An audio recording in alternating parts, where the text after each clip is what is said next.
Pyet kjo motra e kam shit një biciklet dikuj privat, ajo gruja pastaj ka marrë vesh që ka qenë me kancer. Tash jam pishman pse se kam dhënë falë, thot dhurat për shkak të gjendjes së saj, a kam mëkat. Allah është përbleft për një jetën e pastër, bën dua për atë gru që Allah ta shëroj. Nuk ke gjëna, as ki nevojë më u bë pishman pse ja ke shit. E drejtë e jote është me marrë hakun tanë përderisa ajo është pajtu me këtë çmim.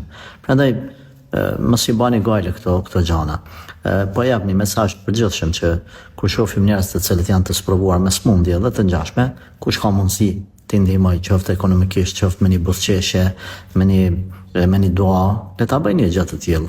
Nëse nuk e ka mundësi ndonjë ekonomike, atëherë nuk është patjetër më u ndi keq pse s'po mund me ndihmu. Edhe rastyt s'ka nevojë më u ndi keq.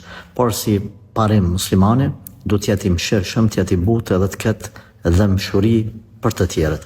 Por edhe nga ana tjetër mos të shfaq dëmshuri të madhe para njerëzve të sprovuar që ata me e kuptu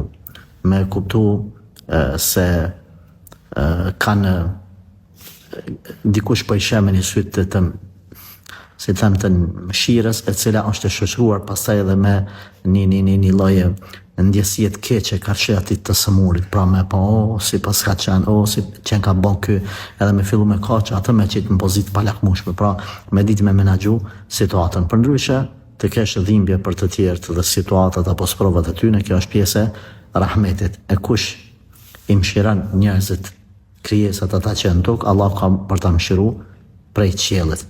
Dhe kush nuk i mshiran, nuk do ta mshiroj as Allahu.